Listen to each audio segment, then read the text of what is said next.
Muhammed Basil Ettai, profesör, Yermük Üniversitesi Fizik Bölümünden kendisi çalışmalarını sürdürüyor.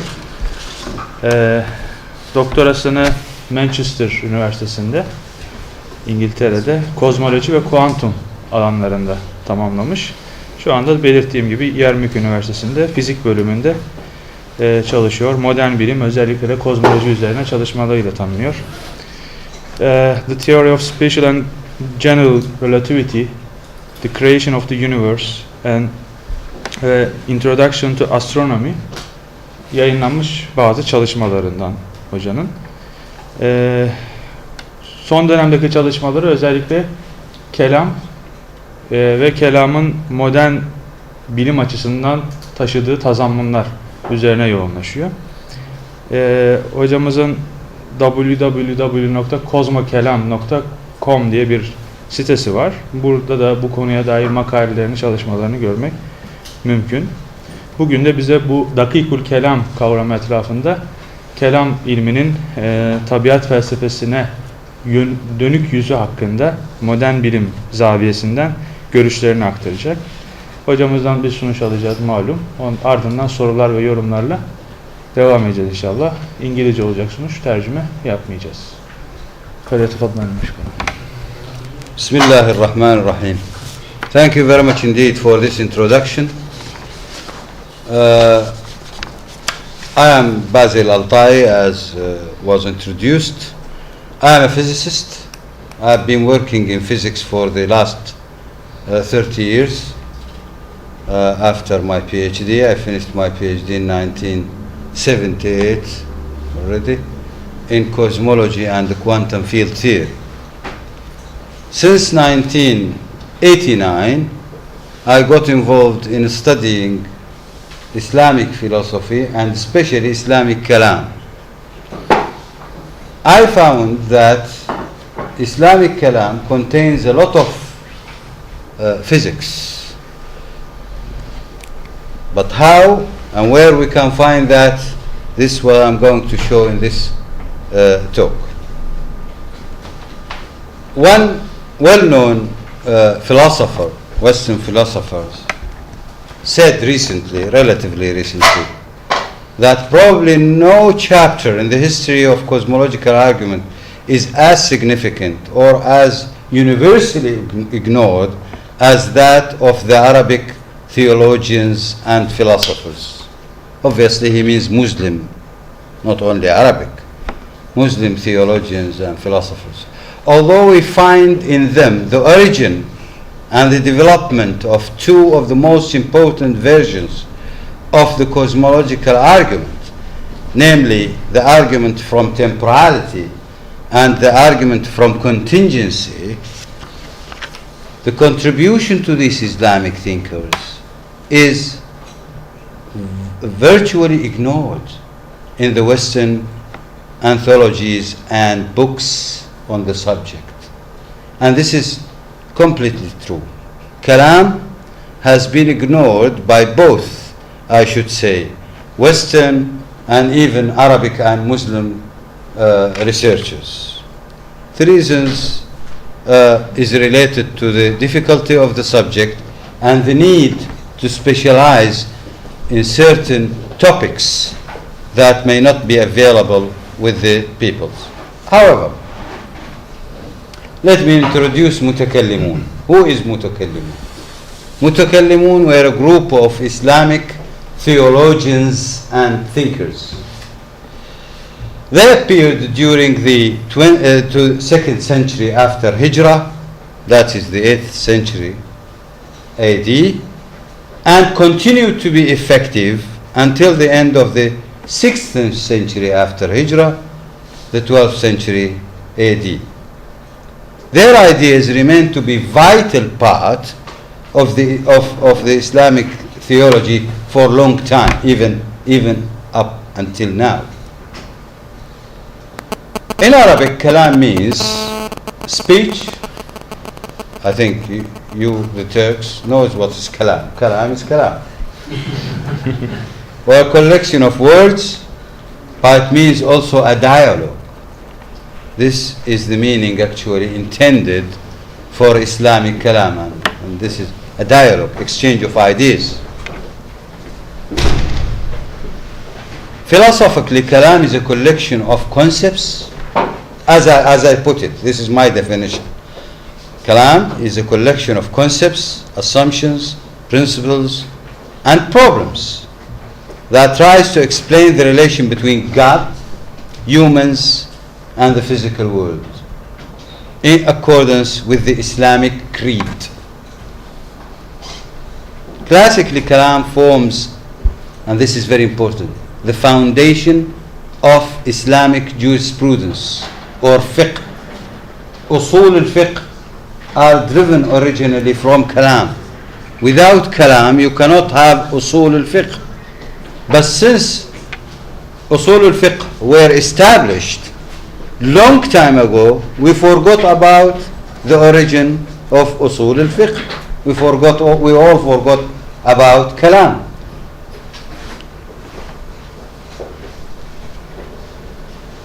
There are two categories or types of kalam. If it was already classified long ago. There is Jaleel al-Kalam, which means the great or coarse kalam, and there is Daqiq al-Kalam. Jaleel al-Kalam, Daqiq al-Kalam. Jaleel al-Kalam deals with problems related to the divine attributes, resurrection of the dead on doomsday, and the questions related to divine knowledge, omnipotence, omniscient God, the qada wal qadar, the fate, the destiny of humans. All this is related to Jaleel al-Kalam. And among these were the problem of the creation of the Quran, the famous problem which caused the death of kalam, actually. Also, man's free will is discussed among the issues of Jaleel al-Kalam. And there is Daqiq al-Kalam, and this deals with the problems of natural philosophy, what we call natural philosophy. For example, space, concept of space, time, motion, matter, force, gravity. All these are discussed under Daqiq al-Kalam. Very few peoples or few researchers, also causality of course, will come under Daqiq al-Kalam, the question of causality. Very few peoples have done research on Daqiq al-Kalam. Many Muslims have done during the last 50 years. I shouldn't say many, but a number of researchers did some work on Daqiq, on Jaleel al-Kalam, mainly. Few, very, very few, I can say 3 or 4 only, have written good monographs or articles even about Daqiq al-Kalam. There is one good book in English written by Harry Wolfson of Harvard University called The Philosophy of the Kalam. It's mostly about Daqiq al-Kalam, mostly. But again, this monograph contains some fundamental mistakes or misunderstanding. The reason for the rise of Kalam itself was actually internal. As you see, some people, some historians say it was the problem of the sin. How can we classify a Muslim sin? Should we say he is a kafir? Should we say he is mu'min? It's not possible to say he is mu'min. لا يزني الزاني وهو مؤمن، لا يكذب المؤمن وهو مؤمن، وهكذا. So he is not mu'min.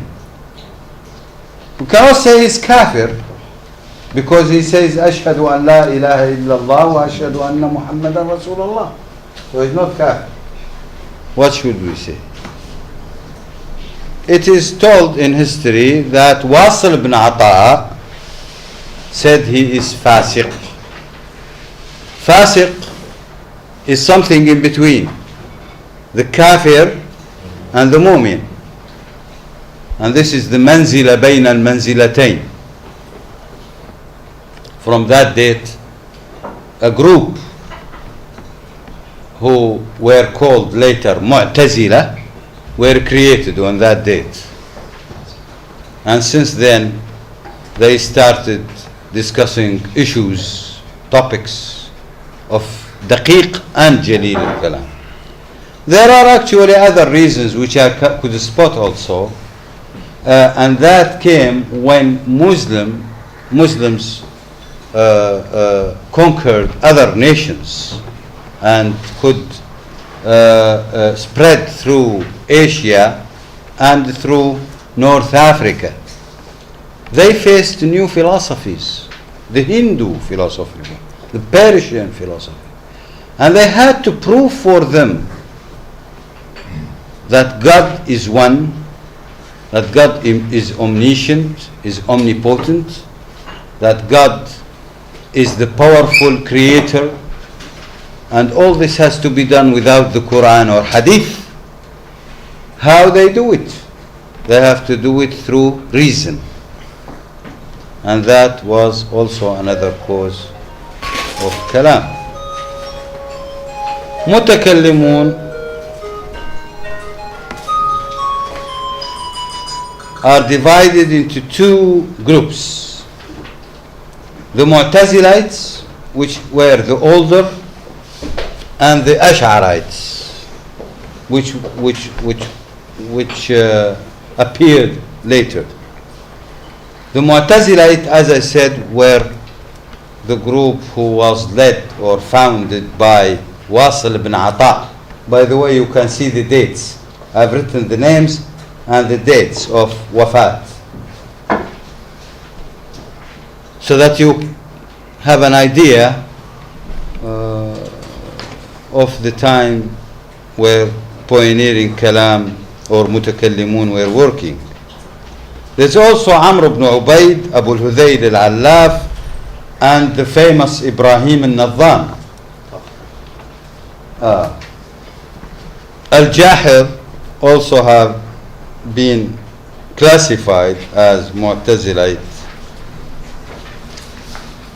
And there are late thinkers, Abu al-Husayn al-Khayyat, Abu al-Qasim al-Ka'bi, Abu Ali al-Jibai, and this is very famous, Abu Ali al-Jibai, and his son Abu Hashim al-Jibai. They were all Mu'tazilites. There are some biographers or historians of Kalam, and the very famous and great man is Al-Qadi Abd al-Jabbar, who wrote a very big encyclopedia of Kalam in, I believe, in about 20 volumes, called Al-Mughni في أبواب العدل والتوحيد. This contains history of Kalam and the main contributors. There is also his students, Abu Rashid al-Naysaburi and Ahmad ibn Mataweh. Perhaps the second one is not well known here. Ahmad ibn Mataweh has good contributions to Kalam and to the history of Mu'tazilite Kalam. He has a book called At-Tadhkira fi Ahkam al-Jawahir wal-A'raf. Very important. The Ash'arites, mainly we have the founder is Abu al-Hasan al-Ash'ari, who died around 324 after Hijrah, and was followed later by the theologian and mutakallim, Abu Bakr al-Baqillani, well known for his arguments in Ash'arite Kalam, and also his student, Abu al-Ma'ali al-Juwayni, Imam al-Haramayn, well known for his book, many books actually. In Kalam you find the book called, the name, Ash-Shamil fi Usul al-Din, you see.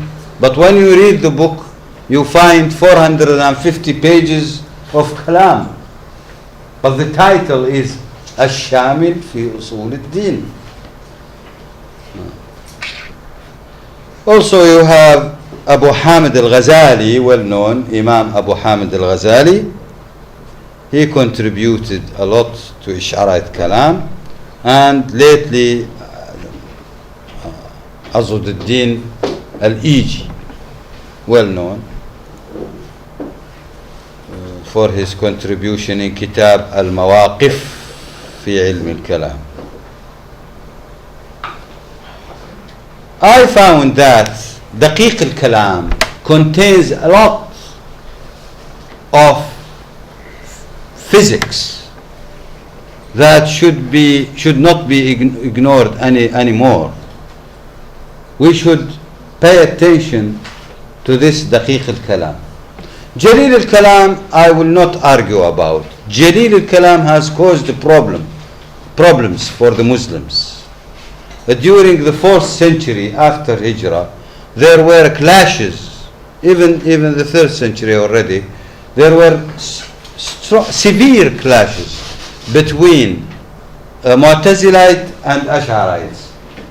It was unfortunate moment of history that Muslims get involved in such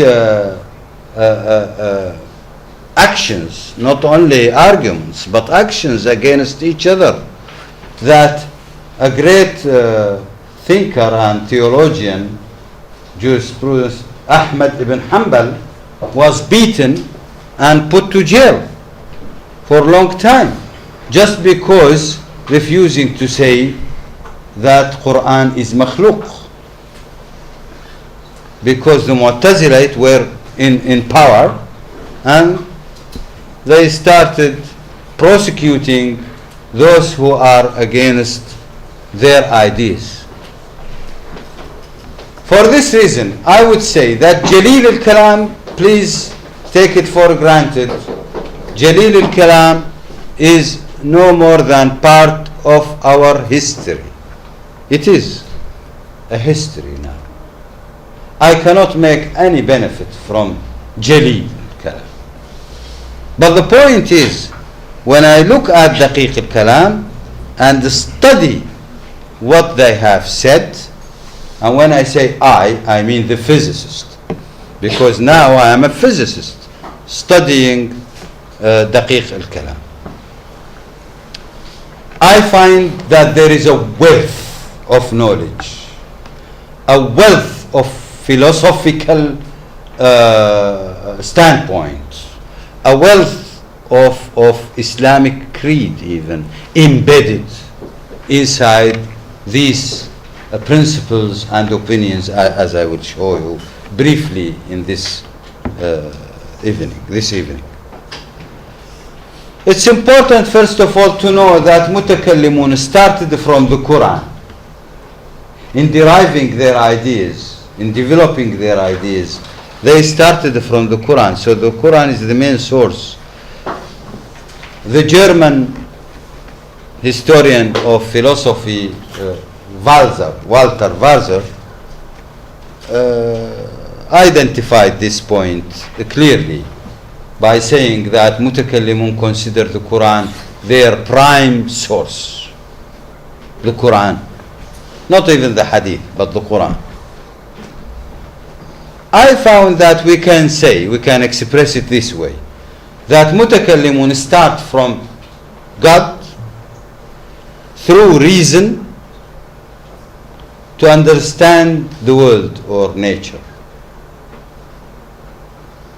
This comes exactly to the contrary of the methodology of philosophers, including Muslim philosophers. Philosophers, obviously I mean mainly Greek philosophers. They start from the world and the facts of the world through reason to understand God. So they start from the physics through rational judgment and construct to paint a picture of the rational God. That's why it's not strange to see that sometimes they have many gods. Sometimes they found God knows nothing about the future. They say God does not know anything about the future because they are starting from nature through their own reason, which is limited obviously, to construct God. The Islamic kalam, I wouldn't say philosophy, Islamic kalam start from God, that's to say the doctrines as or principles or notions as laid in the Quran through reason to understand nature. As I said, Richard Walzer has already identified this and recognized this fact, and also William Craig, I think is proper, Craig, who was here some time ago, has also identified this by saying that mutakallimun have considered the fact of Islam, or the philosoph considers that nature is the basic, while mutakallimun consider the source is the Quran. Obviously, no way in 1 hour lecture, you have to forgive me please, no way in 1 hour lecture that I can provide a fully substantiated and detailed account of the contributions of mutakallimun. However, during such time I will try to summarize their main contributions to natural philosophy, which was covered under Daqiq al-Kalam, and I will glimpse over some vital problems where I feel some genuine research work has to be done in order to see the possible use of Kalam in contemporary philosophy of science. The fundamental principles of Daqiq al-Kalam. I have made my own investigation actually during about 20 years now.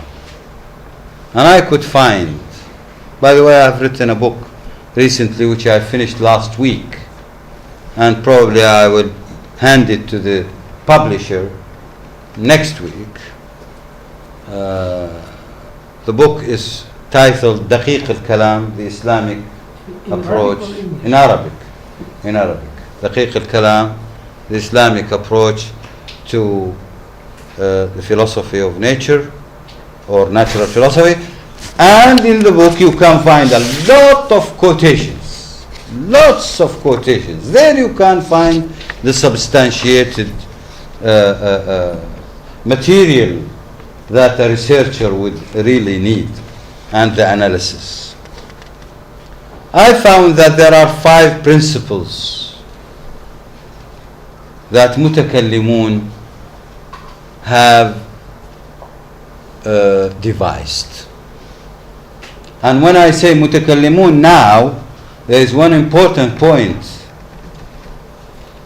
In Daqiq al-Kalam, agreement between Mu'tazilite and Ash'arite is about 80 to 90% in Daqiq al-Kalam. But in Jalil al-Kalam, agreement is about 1%. That's why we had the problem. So let us put Jalil al-Kalam in the museum and work out with the Daqiq. Why not? And refurnish Kalam, renew Kalam, starting from science first, and from physics, philosophy of physics, then whole science, then we think about a new جديد الكلام, and then we may think about new أصول الدين. That's my big project actually. I am not a faqih. I am starting or initiating this project. I perhaps can work about it maybe for 10 or 15 years maximum, but then I will hand it to others who should work the other part, which is most important, and that will establish the new and modern Islamic thinking on firm foundation, scientific foundations, that agrees with Islamic spirit, the original Islamic spirit. These 5 principles, I will cut it short, are the principle of temporality. By this they mean, or they said, the universe is created. Everything in the universe is muhdath. Muhdath. Muhdath means temporal. 1. Obviously, William Craig, by the way, the philosopher William Craig, who has been famous, he spotted only 1 principle. But I'm talking about 5 principles, not 1 only. The Kalam cosmological principle, which was redevised by William Craig in 1979, is only 1 item among the 5 pillars or principles of Daqiq al-Kalam. The second principle is the atomism. Mutakallimun believe that the world is atomic, not continuous. Okay? Everything is atomized, even time, even space and time and motion. Spirit. Points, small atoms. Even spirit. Even Even spirit? spirit. Yes, here we come to a point. Yes, they have made some kind of, but I didn't deal with Jalid. You see, this is part of the Jalid. So when I say, when I see paragraphs talking about spirit or soul, or Mind? I just skip it. Mind? Mind. Intelligence. I skip it. Intelligence. I skip it. Wonderful formula. I am trying to, yes, because this is a difficult subject, you know. When you If it is subject, send it to the general children. That's right. It's a difficult topic to deal with, spirit or something that cannot be weighed or measured. You cannot weigh spirit or measure or even identify it. It's a concept rather than, by the way, the spirit is a concept. It's not a material thing. It's a concept. But at the same time, it's a chronic concept. Chronic. Chronic. Quranic, yes, of course. But then you come to the then you are talking about the creed, Islamic creed. That is something different from the Islamic world view of what is mumkin or mumkin al-wujud, let us say. You think that Mumkin there al-wujud. is a fundamental clash? As the day before yesterday, Dr. Mahmoud Qaya was telling me, yes, I fully agree with you. Muslims spend much time discussing wajib al-wujud and forgot about mumkin al-wujud. And now you are restarting again the whole story, but starting from mumkin al-wujud, concentrating on mumkin al-wujud and forgetting about wajib al-wujud. I said, yes, exactly, this is what I'm going to do. Why? Because wajib al-wujud is wajib al-wujud. I cannot help doing anything about it. It's wajib al-wujud. Finished, yani. Take it or leave it. But mumkin al-wujud is something that I can convince you with, or you can convince me with your ideas. واجب الوجود is a rule of thumb. Finished. Either you agree that there is a God or not. I don't need to make much fuss about it, you know. Otherwise, it will be much ado, in my opinion, about nothing. The third principle is obviously within their principle of atomism. They had, as you know, the accident, jawhar, and substance and accident. Substance is jawhar, accidents are a'rad. A'rad. One single is arad. Arad. By the way, the reason why mutakallimun assumed the existence of arad, not only jawhar, but arad, is to fix one thing, which is the essence, the jawhar, and to see the changing. The changing is the arad. They believe that the universe cannot stay 2 moments, cannot stay as it is 2 moments. And when they say moment, they mean the shortest possible imaginable time. And this is, by the way, Like blank time. it's blank time. I have already made some more. You say in Arabic the word for that? Arab. Arab. They have taken it from the ayah, هذا عارض ممطرنا. عارض. Something which comes and leaves soon. Arab. Or يبتغون عرض الحياة الدنيا. يبتغون عرض الحياة الدنيا is also عرض here. By the way, for each principle they have ayah behind it. For example, atomism, how they get it? They say وأحصى كل شيء عددا. وأحصى كل شيء عددا means everything in nature is countable. And in order to be countable, it has to be discrete. The third principle is the principle of continued recreation. And by this they say nothing can stand as it is 2 moments of time, 2 blank time, if you like. You know what's the blank time? Yes. Not you. 10 to the power minus 44 seconds. We have had a business. 10 to the power minus 44 seconds. And believe it or not, I have some specialized research of mine which talks about 10 to the power minus 44 to 10 to the power minus 34 second. And then I finish my research. My work is in this duration. 10 to the power minus 44 to 10 power minus 34 second.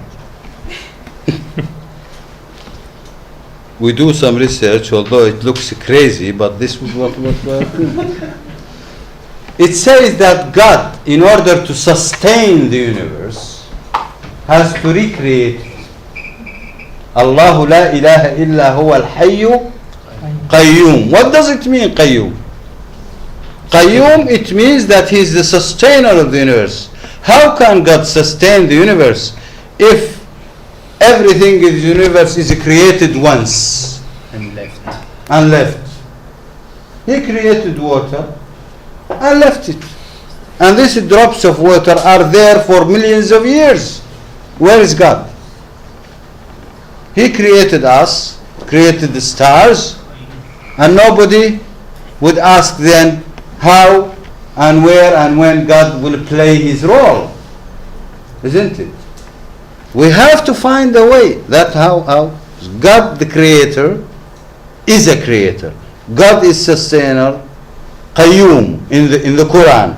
Now from the Quran I want to establish my view of nature. through reason, through my mind, how I do it, I say, if he is really qayyum, then the properties of matter should change. What are the properties of matter? Is the Arab.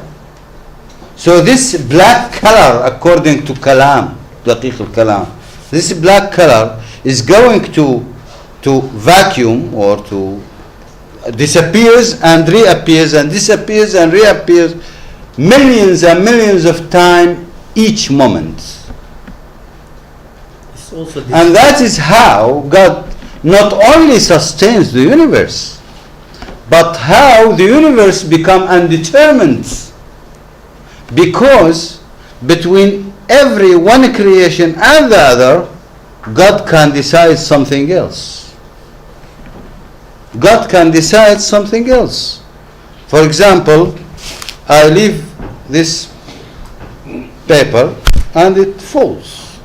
And if I do it millions of times, it will fall, you would expect.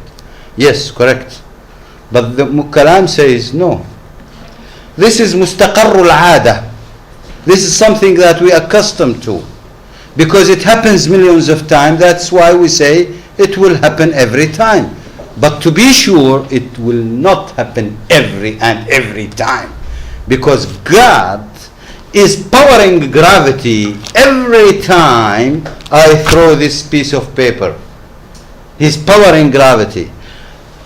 If he decide not to power gravity but to power anti-gravity, then this will go up. And that is the mu'jiza. That is the mu'jiza. That is how they find a good reason, a natural reason for the mu'jiza. But by the way, one can say then, according to Kalam, there is another principle which is indeterminism.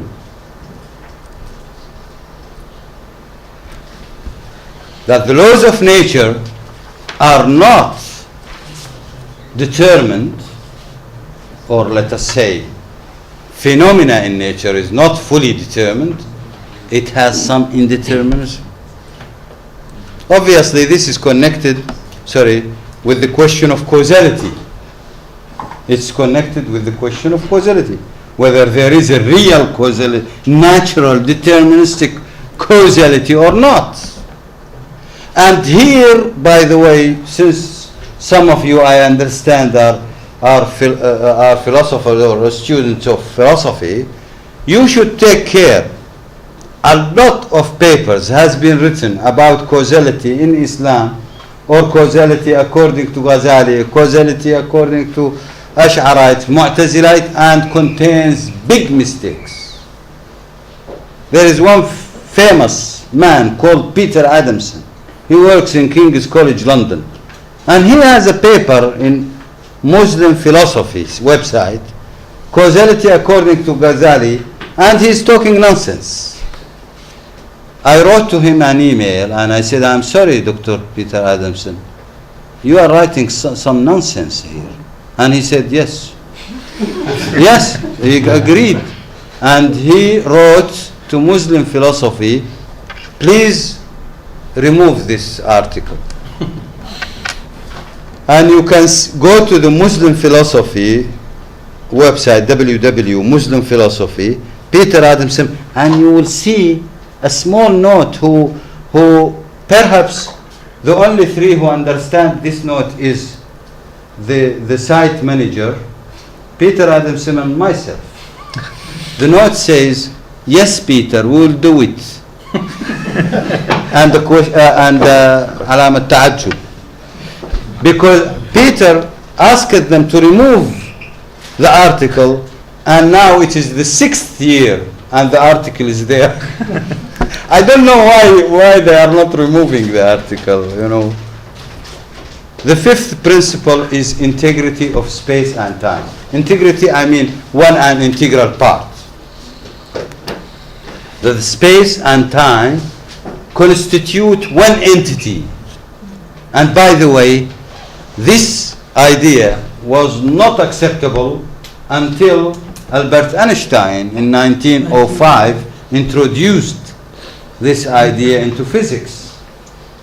These are the 5 principles. temporality, this atomism, Substance and accidents. not substance accident, no, ever continued recreation, indeterminism, and space-time integrity. By the way, if I would have delivered such a lecture like this one in, say, 1890, the audience will say, what a nonsense. What a nonsense. But after 1900, all these principles came to crystallize as principles of modern physics. So, to my delight, I could see that mutakallimun were right after all. Because classical physics were based, classical physics I mean before 1900, were based on completely different or contrary to what Kalam is saying. It was based on eternity of the universe. It was based on continuity. It's based on a universe which is created once and only once, and the prime mover could do anything else after it, including if he resigns. That's why we can call God of Aristotle, or God of the Greek, the retired God. He has nothing to do. He created the universe, and then the universe started rolling. It's no longer a sustainer, because there is no idea about sustaining the universe. And also, if we come to determinism, the universe is determined according to classical physics, including the laws of Newton, Isaac Newton, and even Maxwell. It's determined. It's only after we discovered the quantum theory that we physicists knew that the universe is indeterministic. It's only after Albert Einstein in 1905 devised the special theory of relativity that we know that space-time is integrated. By the way, there are clear, very crystal clear quotations in this short paper which shows you that Ibn al-Hazm al-Zahiri already said that there is no meaning to space without time, and there is no meaning to time without space, and both are meaningless without the existence of a body. This is some Al-Ghazali, Imam Al-Ghazali, in the book of Tahafut al-Tahafut, translated to Turkish by your supervisor, Dr. Mahmoud, and it already contains some pages talking about Qabl and Ba'd, before and after. And he's Ghazali, Imam Ghazali, talking about Al-Bu'd al-Zamani wal-Bu'd al-Makani. This is very important.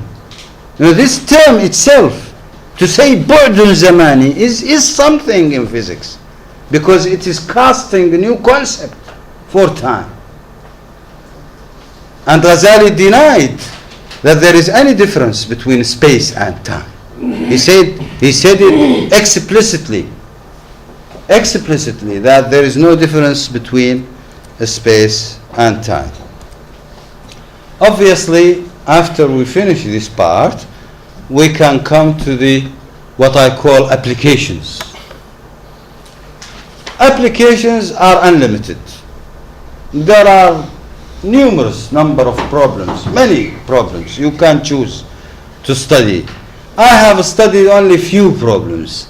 I have studied, for example, motion, and I could spot that among the ideas of motion is Al-Nadham, Ibrahim al-Nadham idea of Pafra.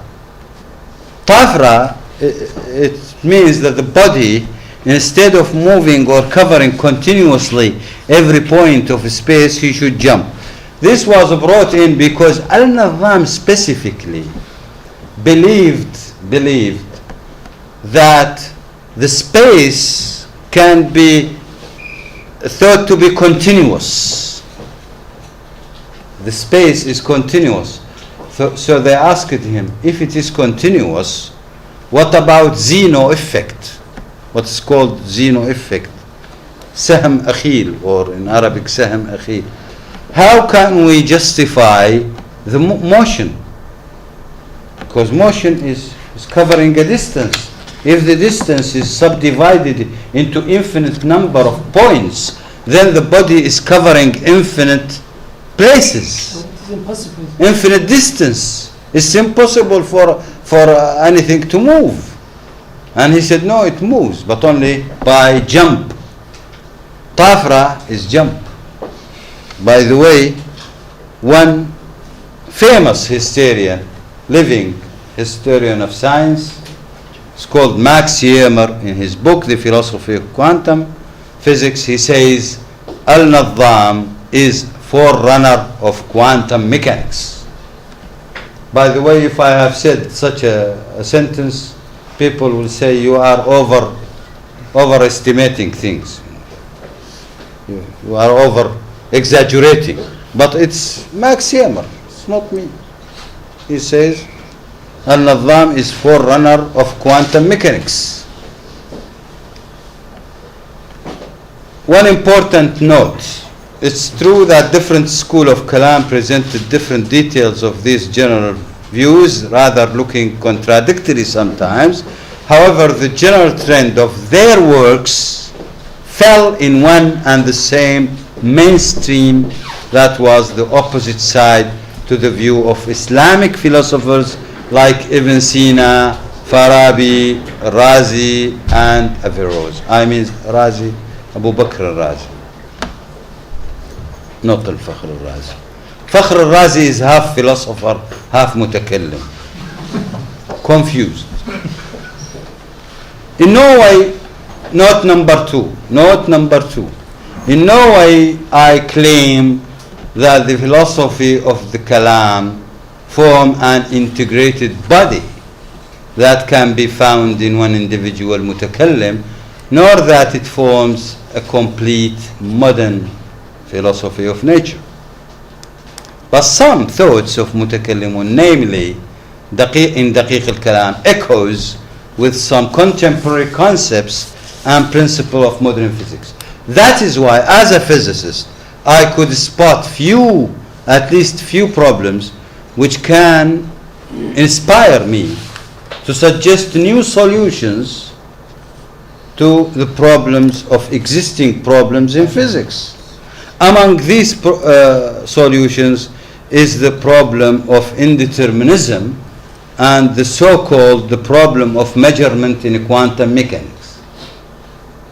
About a month ago, I have submitted a paper, it's still under review by the way, to American journal trying to explain the problem of measurements in quantum mechanics in a sensible way, because there are five suggestions for these problems. It's a purely technical problem.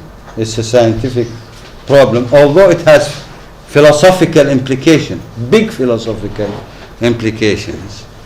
I could suggest that the problem of recreation is a solution, is a very good solution to the indeterminism. Why? Because once you recreate, you actually distorting the whole system. And if you recreate the distance, every physicist knows that the system will be affected by d by dx. If you created a distance s or x, then the whole system will be affected by d by dx. And we also know from simple mathematics that d by dx and x, we say, do not commute. That is to say, x d by dx minus d by dx, x is not 0.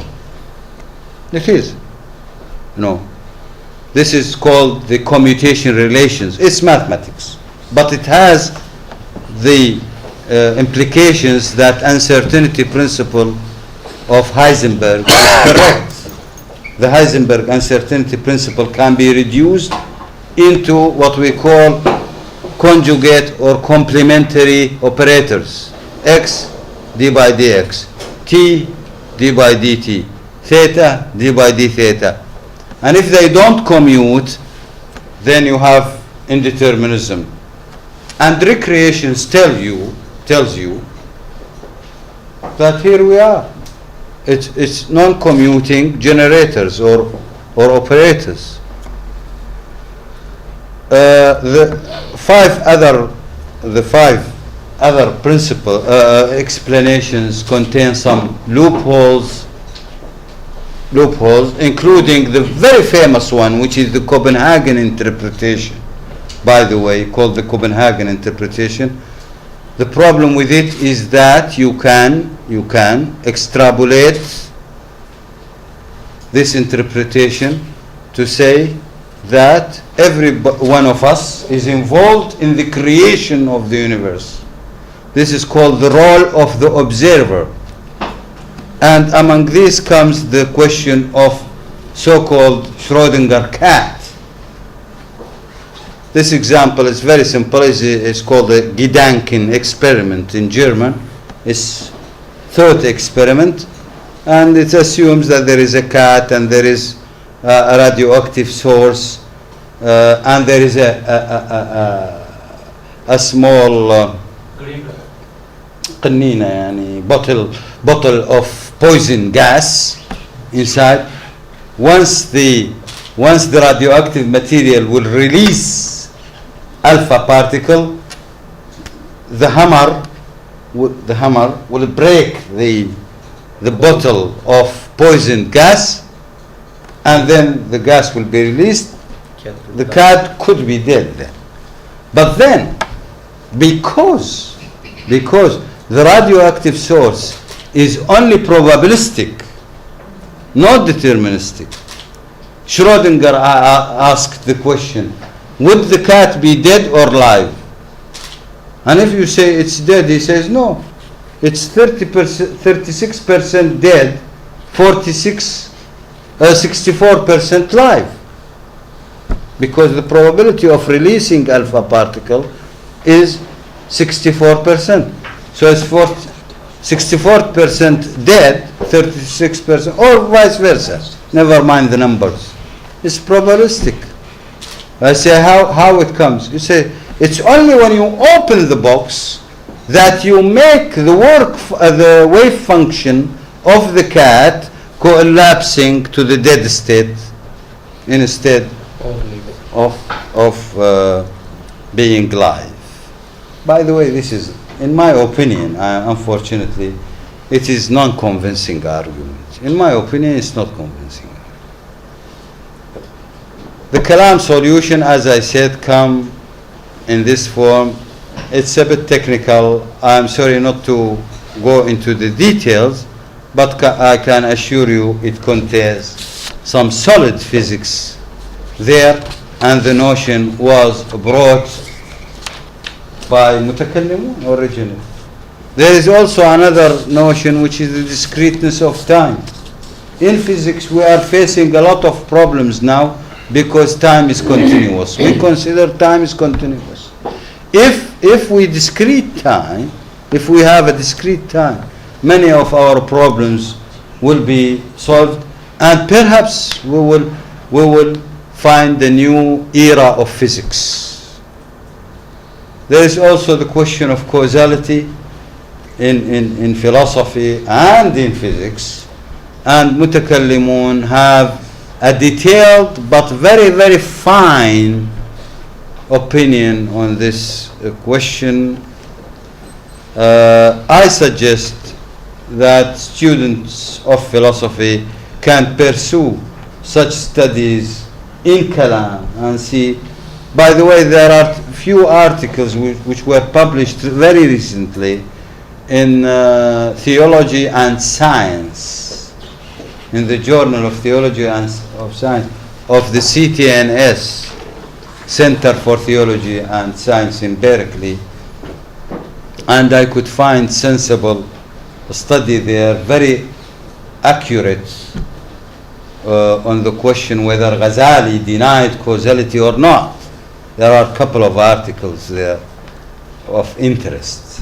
One of them was written by an American philosopher, actually, or she is working Texas, Austin. I could find that there is a delicate, very delicate concepts. For example, Mu'tazilites had 4 types of causality. Causality of i'timad, causality of iqtiran, causality of tawlid, and mustaqarr al-'ada. This is something very developed, you know. And now in physics we only talk about macro causality and micro causality, whereas Mu'tazilites had even more detailed concepts. The question of the eternity of the universe is also should be studied in more details, I believe. The concept of motion, I have done some work and it will appear in my book. I haven't published it as a separate article. Perhaps I will publish it as an art journal, journal article. There's something else also. But part is such a chapter in my book, including theorizing the concept of motion into equations, mathematical equations. As you know, Mutakallimun didn't have any mathematics. They were talking only concepts. So what we can do now, actually we can re-establish Daqiq al-Kalam with our powerful mathematics now. And we can utilize some of the important ideas to solve problems in physics. If we can do that, obviously the question of Tafra, Dr. Hassan's subject of Tafra, has to be studied. Why Nadham said or believed in this concept? It's a question. The concept of Mu'tazilite, vacuum. By the way, vacuum or khala, nothing. The physical. Mu'tazilite said no. العدم قالت الأشاعرة العدم هو اللا شيء, nothing. Ash'arite said vacuum is nothing. قالت المعتزلة, look how delicate is the wording of كلام. قالت المعتزلة حقيقة الشيء المعلوم أي كونه معلوما. The reality of a thing is to be known, and the vacuum is known. Therefore it is a shay, it is something. You cannot say it's nothing. Then the Ash'arite asked them, if it is a thing, the thing is usually made of jawahir and a'rad. What are the jawahir of the nothing? The Mu'tazilite said, yes, the jawahir of the nothing is same as the jawahir of the existing. It's only the main difference is the jawahir of nothing are unlocalized. غير متحيزة. جواهر غير متحيزة. This is a very delicate concept, by the way. Comparing with modern physics, we know that modern physics tells us that the vacuum is not nothing. The vacuum may contain virtual particles. And if you think about it for a while, virtual particles are like real particles, but only they are not localized. لا تشغل حيزا غير متحيزة. So conceptually They are talking about the same thing, the Mu'tazilite and Dirac, Paul Dirac. The physicist, the modern time physicist, Paul Dirac. But only conceptually, please. Beware not to... There is also the problem of the expanding universe. Very few people knows that Al-Ghazali, in his book Tahafut al-Falasifa, established, not to say the fact, but suggested the idea that the universe can be bigger than what it is and can be smaller. And there is no argument against that. Could be smaller, could be bigger. Why not? That's why I could say that Al-Ghazali, Imam Al-Ghazali, left it open for the universe to expand. While Ibn Rushd, whom is nowadays is defended fiercely by Muhammad Abd al-Jabri and some others, that is the scientific, logical mentality, the great Ibn Rushd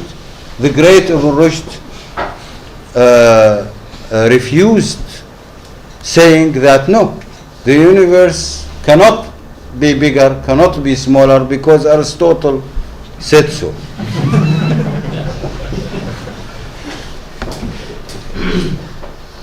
Maimun's discussion of Kalam principles, there is also good tarif, يعني شيء طريف, how he give reasons why متكلمون refused causality, for why they said the universe is indeterminate, etc. And thank you. Thank you so much, Professor. Thank you so much for this eye-opening presentation. I'm sure there are many questions and I'm comments. sorry I've taken a little bit more time, but No, it's fine. It's okay. I had to complete. Yes, we can go on through your questions and comments. Yes. My first question is, I think it is a very useful concept, recreation. But is there any nexus rope between one time and another time? Yes, of course. Except sustainable God. Yeah. Except. No, I'm talking physically. Let's talk Okay. physically. Okay. The idea originally was created to justify a sustaining God, sustainable universe. But let's just forget about that for the moment. Let's look at physics. The rope between Yes. creation and recreation is exactly indeterminism. The indeterminism of the world is originates in this recreation. If the universe were deterministic, I will find it very hard to talk about recreation. I know, but my point is different. So, How can we remember previous time and space? Because this is a subject actually to be studied not only physically but also philosophically. It's a very good question indeed. We have a very good question. You know, I am actually stimulating some problems. It's by no means that I have finished Ustaz, because I questions. I cannot. It's open. Ustaz, That's because- why Yes, I think like you, but I have a project I here. cannot solve this. Exactly. God recreates me. No, we can't solve it. I tell you why. Please solve I it. tell you why. Because Hugh Everett has already assumed some memory in his suggestion for the many world theory. You know, if I go back to the measurement problem in quantum mechanics, for which I am suggesting this recreation, there are five, as I said, five interpretation. The Copenhagen Yes, I know. interpretation, Many Einstein words, I don't know. statistical interpretation, and then the Max Born probability, Von Neumann and the interpretation. Hugh Everett, Yes. and the hidden variable Yeah, I know. theories by David Bim. David Bohm. if you go back now to the Everett solution, which is very famous these days, the Everett many world multiverse solution, he has faced this question, and you can borrow his solution if you like, but I don't want to. We couldn't find a useful solution. They all have some problems. I believe I can find a solution. I believe. No, because I have already thought about it, by the way. Inshallah, I have that already article to us. thought about it. If you have an email address, Yes. I can send you His solution. some glimpses of the solution. It's a Yes, very important thing. it is. Very important. I agree. It is. We can It is. think like the God recreates the human being By the way, with the memory. this question comes in connection with can an absolute contact a relative? Yes, that's true. It is valid for. I have asked myself this question. I don't say God and the world, I say absolute and a relative. Yes. I have some sketch for a project, if you like to work on it. In this respect, yes. It's called Between Two Worlds, World S and World T. S is the absolute and T is the temporal. And how I can connect, but then it involves some mathematics Yes. there, Hilbert space formulation, etc. I am not sure whether you are familiar with it. If you are familiar with the average solution, certainly you will be able to work on it.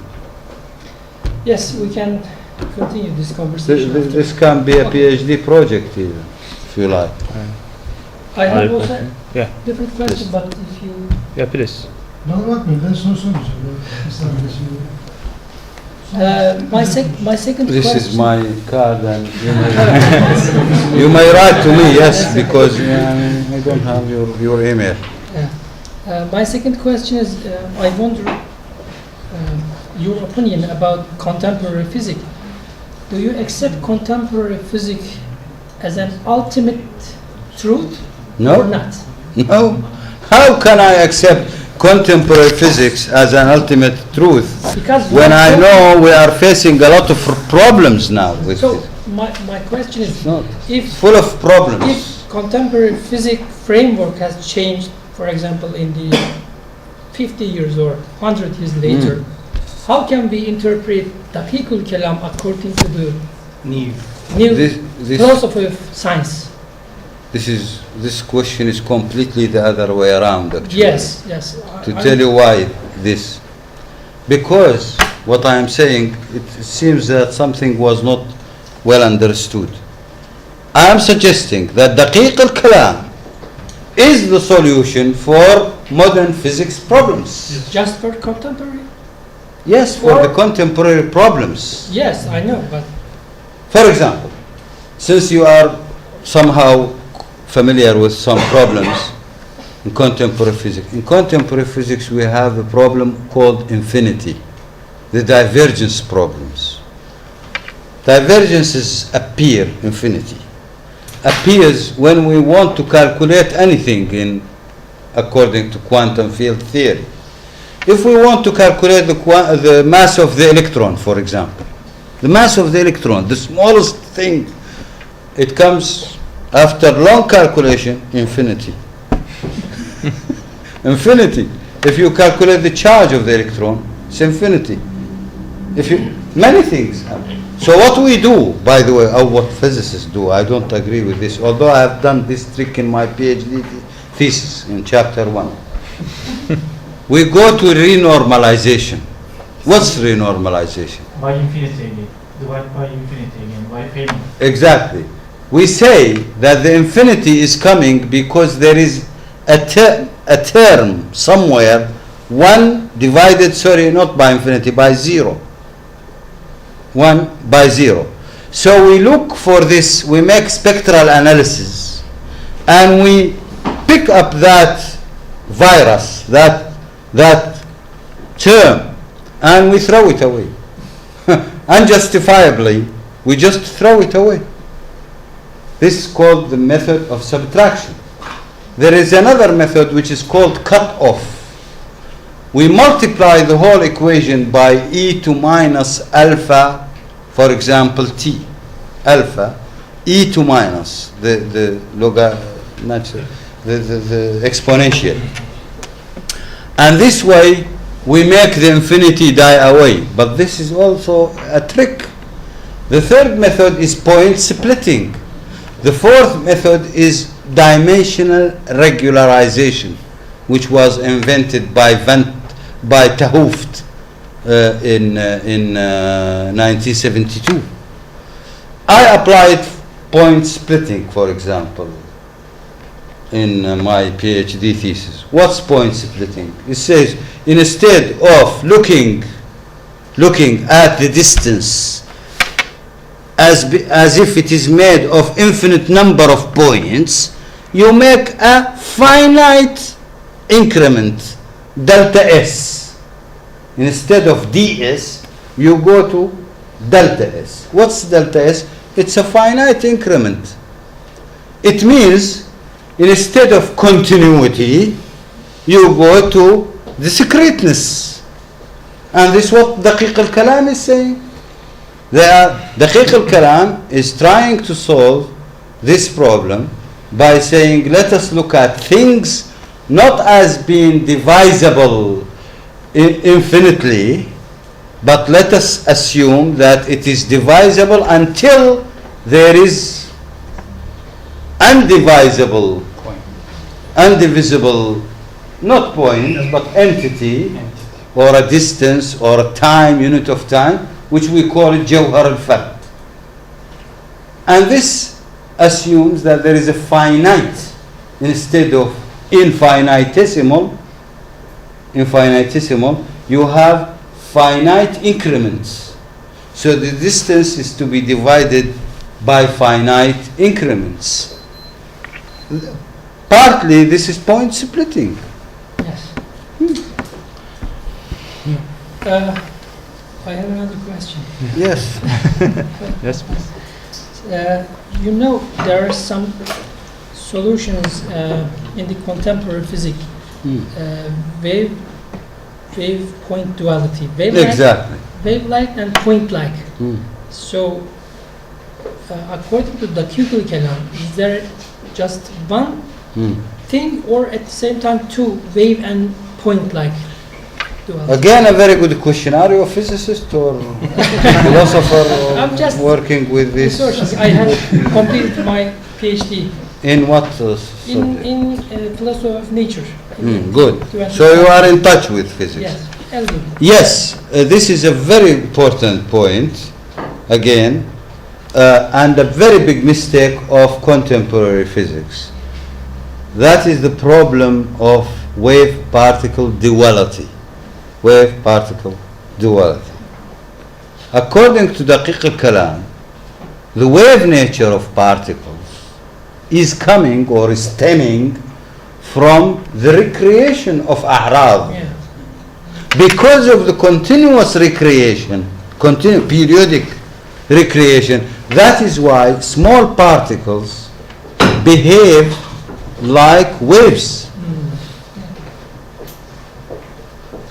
But in reality, there is one entity. Yes, I have wondered. No particle, no wave. Yes. No, but it is Jawhar and the Arad. The Jawhar is fixed, the Arad is changing. Physicists thought that there is particle and a wave. The fact is no. There is one entity. So And that is is the this jism. So is this, Jism. The jism is composed of Jawhar and Arad. some philosophers say, is this entity just like process? No wave, no point, just process. But the It is a process. behavior. Exactly. It is. Is it only process or something else? No, it is a process. It is Process. recreation. Yes. See, once you have recreation, So recreation Recreation, means recreation. process. it is a process.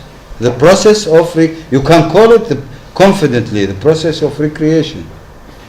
And the process of recreation immediately leads to you to uncertainty, but it will not tell you uncertainty delta x delta p greater or equal h bar. It tells you can prove greater than some constant.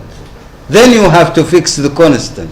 I couldn't fix the constant myself except by assuming it is a blank constant. So you think that we couldn't find anything at the Using the fundamental- argument that blank constant is the smallest unit of action. Yeah. So there is nothing at the fundamental level. What do you mean? There I is mean- some. Material, substantial. There is If nothing you- substantial. If you are looking for something at the fundamental level as a point or wave, so you can There couldn't isn't. find. There isn't. Yes. Yes, there isn't. And by the way, you can also explain this recreation explains the statistical nature of quantum measurements. Why it is statistical? Because it's changing. And it solves one big question. Einstein said quantum mechanics is not applicable to single particle. But all physicists knows when they solve the equation of the electron called Schrödinger equation, they can solve it for single particle. Yes. And they get the solution for one single particle. So Einstein is not necessarily correct by claiming that you should have many particles. We can solve it for one particle. Why we shouldn't have a quantum mechanics for single particle? The solution is this, that it is a single particle. But because it is changing property very quickly, the statistics is in the changing part. You got the point. There is another problem here. But you got the point. Yes, I This know. is important. Yes, because very important. Then we have a single particle and we have a statistical nature at the same time. Yes, that's true. Ustaz, we have another problem here. Yeah. You know, in the microscopic level, there's a chaos and Yes. statistics here valid, and there is also macroscopic level. There is an order. So how you explain these two different natures? Yeah. Macroscopic level, you have extrapolation. Actually, it's an extrapolation of the microscopic level. Some, again, I go back to recreation problem. I have associated the recreation frequency with what you know, perhaps the frequency of any particle. This cup, the mass is m, multiplied by c square, divide by some constant called Planck constant, Yes. and you get the frequency. This is exactly the recreation frequency. So the bigger the mass, the higher the frequency. Correct? The bigger m, Yes. That's the higher the frequency. And if you have high frequency, you have very little separation between one creation and the other. In fact, because of the very high frequency, you cannot spot any quantum effect But what is the in the macroscopic world. yeah? But when you go to the microscopic world, for example, the mass of the electron is 10 to the power minus 31 kilogram. So the frequency is relatively low, the recreation frequency. That is why you can see or feel, so Yes. to speak, quantum effects. While because of the very, very high frequency, you cannot see quantum effects. And What you call a chaos, by the way, it's not a chaos, it's actually a process of recreation. an infinite frequency will be like a continuum. Stable, continuum, Stable. exactly, it will be continuum. What you call in So, physics continuum. Any more questions? I have a question about the source of Daqiqul Kalam. Yeah, You mentioned the main source of the Kalam is Quran. That's It's right. true, completely true. When we talk about the Jalilul Kalam, I think. But can we mention other sources in the field of the Daqiqul Kalam, like Greek philosophy or Indian philosophy, because we know from the biography books, Tabaqat, especially the second generation of the Mu'tazili, Mutakallimun, studied the Greek philosophy. Here I have one point to clarify also for you specialists in philosophy and these matters and religion, and that is, when I talk about mutakallimin, by the way, I recognize only those pioneering peoples who established kalam until the 4th century. Or you can include Ghazali. Aduddin al-Iji, I couldn't fully agree with him, by the way. I feel everybody after Imam al-Ghazali, nearly everybody, has gone out of the basic source of kalam by introducing Greek or Indian philosophy. So, by the way, for this reason, maybe Jahid will be angry about it, but I don't consider Fakhruddin al-Razi as a mutakallim. I think he is lost between philosophy and kalam, and he, in my opinion, Fakhruddin al-Razi, I couldn't see any original contribution for him. Also Sadruddin Taftazani also comes in the same category, but Sadrul Muta'allihin, whatever, Mullah Sadra. Mullah Sadra now is being pumped by the Iranian, by the way. They are ينفخون فيه. Mullah Sadra, as far as I can see, his asfar الأنوار والأسفار الأربعة والإلهيات وصدر المتألهين وعظيم الشأن, he has sources, all his philosophy is a mixture between Sufi philosophy and Kalam. No more. Mullah Sadra, I couldn't see anything new. Somebody was telling me that Mullah Sadra talked about atomism of time.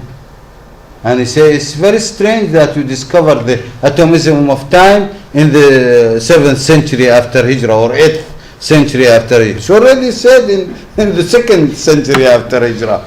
They were talking about atomism of time. Or recreation. Again, Mullah Sadra also talked about recreation. But it's already there in the books of Kalam. Some ideas, notions about spirit, etc., nafs and nafs al-muta'aliya wal hikmat al-muta'aliya. It's all from Sufi, by the way. Sufi, Jalaluddin al-Rumi, some from older, from Muhyiddin ibn Arabi, by the way. Mullah Sadra have taken a lot from. So, I'm sorry to do that, but I couldn't trust any of the late mutakallimun. The late mutakallimun are no longer mutakallimun, in my opinion. They borrowed some ideas from here and there and missed a lot. Yes. Do you find any contemporary companion to your projects? Muhammad Iqbal comes to mind, because It does. he was also interested in the Yes. earlier Mutakallimun, especially was interested in Nazam, That's right. and he was critical of Greek influence on Muslim philosophy. So your projects seem That's right. very similar to Muhammad Iqbal's general orientation. That's right. That's right. I only feel, I'm not sure because the man is dead, rahmatullahi alayh. If Muhammad Iqbal would have been alive until now, I think he would have congratulated me for this.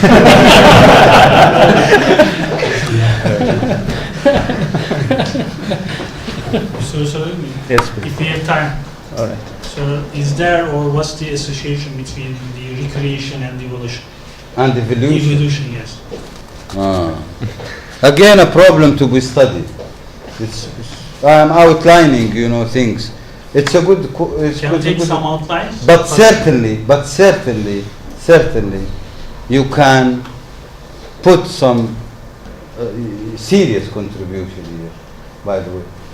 Because as you know, according to Darwin, evolution, you mean Biological Yes, evolution. of course. Yes, of course. Biological evolution is done according to the random mutations, and then comes the role of natural selection. So Darwinian evolution is based on two pillars: random mutation, and here we come to natural selection. In my opinion, personal opinion, very, very personal, I'm not a biologist, but I feel that time will come when we will find that the so-called random mutation is not random. It's not actually random. I remind people with very, very, very famous historical example. Many peoples in the 18th century already believed, including Laplace, that the universe was created out of a chaos.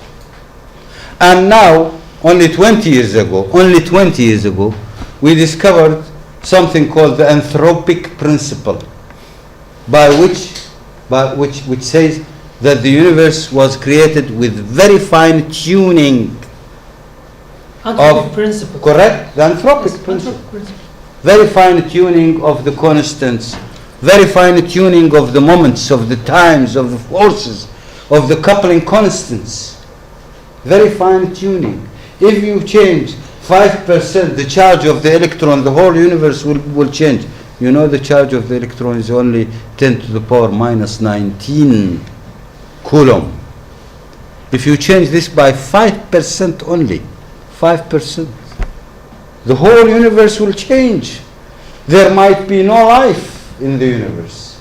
So, when I say that this random mutation claimed by Darwin may turn out to be not a random mutation, it may control some kind of statistical, I don't know. This is something for researchers to do, especially those who are studying philosophy of biology. They have to do it. I cannot do it, it's not my specialization. But also I can see that there is some kind of a divine selection, not a natural selection. Because for me, nature is run by God. For me, the law of gravity will not work until God orders the law to work. As simple as saying, look, nature by itself cannot choose. How come that nature chooses? How come nature orders things to do? It doesn't work. Simply because if the order comes from inside the nature, the argument says then this argument is part of what we call the set. So the order itself, the organization, for example, order, if it is from inside, or recreation order, if it is from inside the universe, from within, then it is a subset of the whole set. And if it is a subset, it has to abide by the laws which is controlling the whole set. In group theory language, it has to abide by the properties of the group. And if it has to abide by the properties of a group, it cannot be any better from any other property. So God will be no better than any other thing. Or this order, sorry, not to say God. Therefore, the universe has to be run from outside. And here comes the connection which Yes, you were yes, asking about. It's a serious question, Yes, by the way. really. Very, very serious Ustaz, question. also, can we say that evolution is And here where I want people to make the new contribution to evolution philosophy of is science. some kind of a style of I hope. creation? Not myself, but the others. Evolution is some kind of style of creation. It is. It is a style, Yes, exactly. there's It is. there's an So evolution I do of not deny, by the way, evolution. Although I may, I am not a biologist again. I Like may this. deny the Darwinian evolution. Darwin's theory is one theory. I always say it. Nobody can claim that Arabic language has no qawaid, rule, grammar. But again, nobody can claim that the qawaid or the grammar is only that of Al-Khalil or the famous Sibawayh. Just one unique grammar. One unique grammar. You see the point? Nobody can deny that any language, serious language, should be based on rules, grammar. But nobody again can say that the only grammar is Sibawayh, or the only grammar is Al-Khalil, or the only grammar is Basriyan school, or Kufi school. So there are grammars, Yes, there are theories of grammar. models, theories. Theory. Same is theory of evolution. Theories may be wrong, and the Darwinian evolution could be wrong. In fact, already we have a new Darwinian, and obviously the biologists are more well informed about this. In University of Surrey, United Kingdom, a few years ago, John Joy McFadden, who is a biologist, made an experiment on bacteria and proved that there is something which is called adaptive mutation. It's a very exciting experiment. He brought a bacteria which cannot eat sugar, like a human being, cannot eat stones. And if you only feed him stones, he will die. So this bacteria, if you feed it with sugar only, will die. Obviously, he has a colony, not one bacteria, but a colony. Most of the colony died, but few bacteria belonging to the same colony, who was starving, was also dividing into mutating into new bacteria. The new daughter bacteria was eating sugar immediately. And when he examined the DNA, he found that the mother bacteria, already one generation, mother bacteria have evolved into new one in which built-in mechanism where it can consume the sugar. This is adaptive mutation. And in the book of Darwin, I could read, it's not me actually, already McFadden has spotted this sentence, in which Darwin himself says, if somebody proves adaptive mutation, then my theory is will be completely out of the scene. It will not work. Because Darwin's theory must be random mutation, not adaptive mutation. So as you can see, there are possibilities. But this doesn't mean that if Darwin's theory dies, then we are left with nothing. No. But if the notion of evolution dies, then we are left with nothing in biology, by the way. Be careful.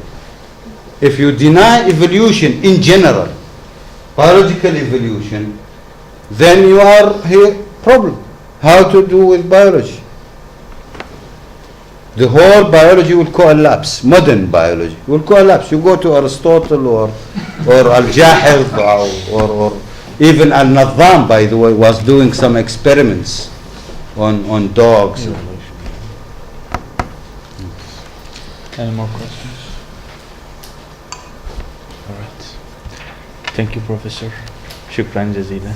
It's my pleasure to meet such a beautiful audience, such a marvelous audience, and I hope to see you sometime again. I hope some of you will initiate studies. We need to change this routine work in philosophy and in philosophy of science. I hope we should pay attention to Islamic contribution we hope seriously with authenticated documents and analysis, high and detailed analysis of the Western style. Not. I don't mean to write articles in in Jarida, newspaper article. Thank you so much. Yeah. Thank you. Teşekkür ederim arkadaşlar. Selamun aleyküm.